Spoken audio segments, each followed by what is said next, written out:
Michel, bonjour. Bonjour. Journée symbolique aujourd'hui au Printemps de Bourges avec un anniversaire, les 30 ans des formations LFI. Ben oui, tout à fait. Alors pourquoi avoir choisi le Printemps de Bourges d'ailleurs? Alors pourquoi avoir choisi le Printemps de Bourges? Parce que d'abord on a un partenariat ancien avec le Printemps de Bourges où on a tous nos stagiaires en régie, technique de plateau, etc. qui sont en poste.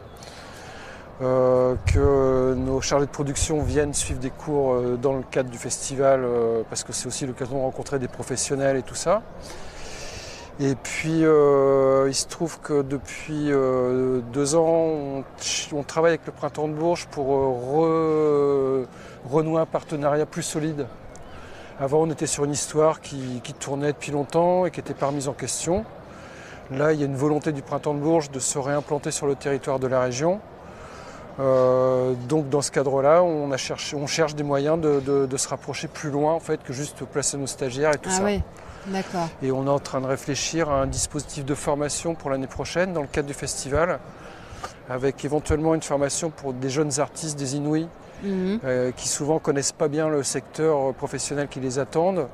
Et on va mettre en place normalement un dispositif de formation plutôt à l'intention des jeunes de Bourges, ceux qui se projettent dans des activités dans ce métier, qu'on pourrait accompagner, puis faire une espèce d'immersion dans le festival et continuer d'en accompagner certains, ceux qui sont les plus motivés dans un avenir professionnel, pour les accompagner, les aider à défricher quel parcours de formation, etc. etc.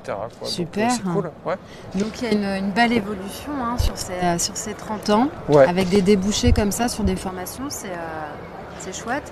Ouais. Oui, carrément, carrément.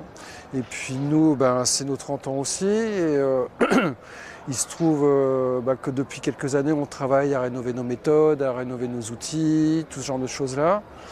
Et puis là, cette année, on a décidé de réélargir la base de l'association. Donc on a décidé de faire une assemblée générale en fait, de l'association dans le cadre du Printemps de Bourges. Ça permet aux gens de venir pour plusieurs raisons, parce qu'on a des gens qui viennent de toute la France. Et donc ce matin, assemblée générale, élection d'un nouveau conseil d'administration. Et voilà, tout ça, ça contribue à cette espèce de nouvelle dynamique qu'on essaie de mettre en place, quoi. C'est ça. Aujourd'hui, c'était aussi l'occasion de revoir des anciens. Ah, toujours. Alors, qu'est-ce qui vous a marqué? J'imagine que vous avez parlé avec beaucoup de monde. Il y en a qui s'en sortent dans le milieu. Carrément. Carrément. Il y a le régisseur adjoint de la régisseuse site, donc technique site, c'est un ancien d'Issoudun. Elle est formatrice chez nous. Il y a un certain nombre de régisseurs qui sont sur les postes là, qui sont des anciens stagiaires, quoi. Et puis il y a ceux qui sont plus à Issoudun, qui sont repartis dans des aventures professionnelles diverses et variées. Ils viennent au Printemps de Bourges, donc c'est toujours des espèces de retrouvailles entre les tout frais qui viennent de sortir, ceux qui étaient là encore il y a 2-3 ans, et puis ceux qui ont déjà plus de bouteilles, qui sont parfois devenus formateurs et tout ça. Donc il y a tout un enchevêtrement de générations et tout ça qui se joue, qui est super intéressant à voir. Et puis pour nous c'est un retour, quoi. Ouais, c'est ça. Ils sont, à chaque fois qu'on fait un pot, ils viennent, ça renoue les liens entre les générations et tout ça, ça nous renforce. Est-ce qu'on peut dire que c'est une famille de la musique un peu?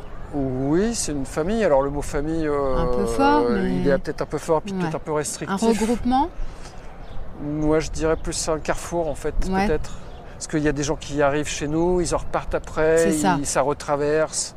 Moi, je vois plus ça comme une espèce une place publique au milieu du village de la musique, quoi.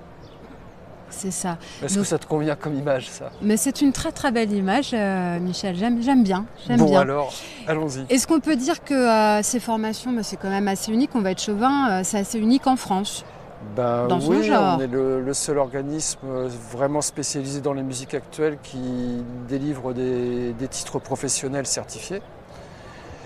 Et là, on est en train d'ailleurs de commencer à imaginer de recréer d'autres formations, éventuellement à des niveaux supérieurs pour créer plutôt une filière.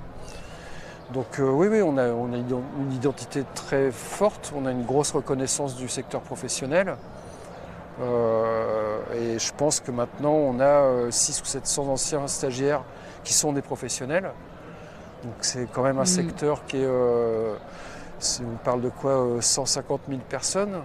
On parle de à peu près 10 000 entreprises. Donc tu te dis, ouais, 700 personnes qui agissent dans un secteur de 10 000 entreprises, oui, ça veut dire qu'on est présent, quoi. Ouais.